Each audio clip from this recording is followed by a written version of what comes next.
সময় কিভাবে বয়ে যায় সত্যিই বোঝা যায় না। এই দেখো 16ই মার্চ 2025 সোনাকে আমি আনতে গেলাম। ঠিক ঘড়ির তখন বাজে ওই 5:30 মতো। ঝটপট উঠে রেডি হয়ে ঠাকুরকে পুজো দিয়ে আমি বেরিয়ে পড়লাম আমার সোনাকে আনতে যাওয়ার উদ্দেশ্যে। আর আজকে দেখো সেই সোনারই মুখে প্রসাদ। না, অন্নপ্রাশনটা হয়তো এখন খুব ধুমধাম করে হচ্ছে না, তবে খুব শীঘ্রই ওর অন্নপ্রাশন দেওয়া হবে। কি তাড়াতাড়ি পাপা আমার বড় হয়ে যাচ্ছে চোখের নিমেষে। আমি যে ভিডিওটা এডিট করব কী করে করবো বুঝতে পারছো, পাশ থেকে পাপা আমার এত চেল্লামিল্লি করছে যে কারণে আমি আর ভিডিওটা সেরকমভাবে এডিটই করতে পারছি না। যাই হোক, একটু কষ্ট করে তোমরা শুনে নিও। সত্যি বলতে গেলে বাচ্চা কাচ্চা যতদিন ছোটো থাকবে ততই ভালো। চোখের নিমেষে মেয়ে বলো ছেলে বলো কি তাড়াতাড়ি বড় হয়ে যায়, ভাবতেই অবাক লাগছে। এই তো সেদিন কিছুদিন আগের কথা।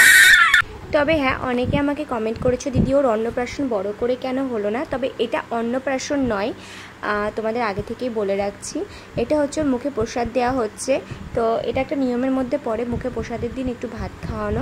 যাই হোক, তো আমার সোনা পাপাটাকে একটু রেডি করিয়ে দিচ্ছিলাম। ওর দাদা দেখো এই ড্রেসটা পাঠিয়েছে ওর মামার হাত দিয়ে, আরও অনেক কটা ড্রেস পাঠিয়েছে পুজোর জন্য। আর এটা মেনলি অন্নপ্রাশনই বেরিয়ে যাচ্ছে, শুধু প্রসাদ খাওয়ানোর জন্যই আর কি নেওয়া হয়েছে। তো ওর এইবারই ঠাকুরদাও আর ওর ঠাম্মি ওকে একটা চেন দিয়েছিলে, সেটা তো তোমরা জানোই যখন হয় তারপর পরেই। তো চেনটা ওকে সবসময় আমি পরিয়ে রাখি না, তার কারণটা আমি তোমাদের বলছি। যখনও হয়েছিল তখন তো তোমরা জানোই ওর ওয়েটটা একদম কম ছিল, সে কারণে আমি ওকে চেন পরাতাম না।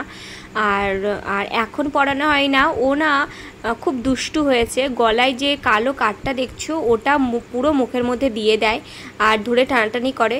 তো ওই জন্য ভয় আমি দিই না যে কোথায় ছেড়ে টেড়ে দেবে, সেই জন্য। যাই হোক, তারপরে দেখো ওকে ঠাকুরের মন্দিরে নিয়ে চলে এসেছি। আর তোমরা যারা জিজ্ঞাসা করছিলে যে এই প্রসাদটা ওরকমভাবে খাওয়াতে নেই, ঠাকুর বাড়ির থেকে প্রসাদটা আগে পরিয়ে নিয়ে আসতে হয় তারপরে খাওয়াতে হয়, আমরা তাই করেছি গো। ঠাকুর বাড়ির থেকে পরিয়ে নিয়ে এসে তারপরেই ওকে খাওয়ানো হচ্ছে। তো তারপরে আমি একটু ছোট্ট করে একটু ভাত 5 রকম ভাজা, ডাল, যেরকমটা আর কি অন্নপ্রাশনে খাওয়ায় সেরকমটাই খাওয়াতে বলেছিলাম আর কি ওর মামাকে। তার কারণ হচ্ছে যেহেতু আমাদের অন্নপ্রাশন এখন হচ্ছে না, তার কারণটা আমার ঠাকুমার শাশুড়ি মারা গেছে। তো ওই কারণে বছর কি না পেরালেও ওকে আমি ভাত দিতে পারবো না। ওর অন্নপ্রাশন যেহেতু অনেকটা লেটে হবে, তো পরে যদি দাঁত বেরিয়ে যায়, ওই কারণে আমি ওকে একটু 5 তরকারি ভাত করে দিয়েছিলাম। আর ব্যাস এইটুকুই, আর কিচ্ছু আমি দিইনি। নিয়ম মাফিক আর কি কোনো কিছু করা হবে না যেহেতু, সেই জন্য। আর একটু পায়েস বানিয়ে দিয়েছিলাম। পায়েসটা যেহেতু খুবই দরকার, এটা মেনলি লক্ষণের জিনিস, তো সেই জন্য ব্যাস, আর কিচ্ছু না। তো এই দিয়ে আর কি ওর মুখে প্রসাদটা হলো। তো জানি না সবারই কাছে ক্লিয়ার করতে পারলাম কি না। আর আমার পাপাকে অনেক অনেক আশীর্বাদ করো তোমরা, ওকে যেন অনেক বড় করে তুলতে পারি, মানুষের মতো মানুষ করতে পারি, শুধু এই আশীর্বাদটাই করো। আর মানুষ ছেলে হয়ে জন্মিয়েছে, মেয়েদের যাতে সম্মান দিতে পারে সেই আশীর্বাদটাই করো শুধু, আর কিচ্ছু চাই না আমি। ওকে আমি এমনভাবেই তৈরি করার চেষ্টা করব যাতে প্রত্যেকটা মেয়ে, মা, বোন সবাইকে যেন সমানভাবে সম্মান দিতে পারে। যাই হোক, দেখো ও কি করে, ওর প্রথম ভাত খাওয়ার রিয়াকশানটা কেমন হয় চলো তোমাদের সামনে একটু তুলে ধরি।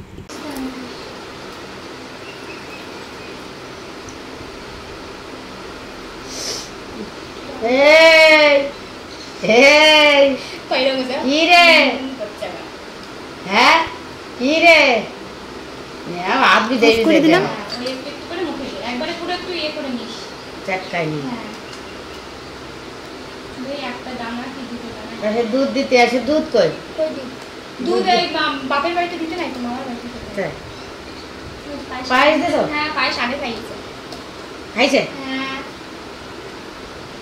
এদিকে আসো দাদা, আমার কোলে আসো আসো।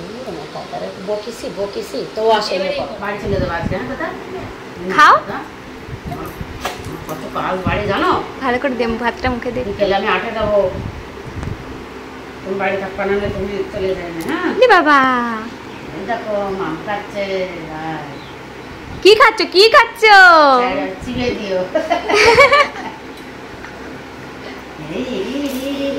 এই কি দিল মুখে? ঝাল লাগে না, না না ঝাল লেগেছে।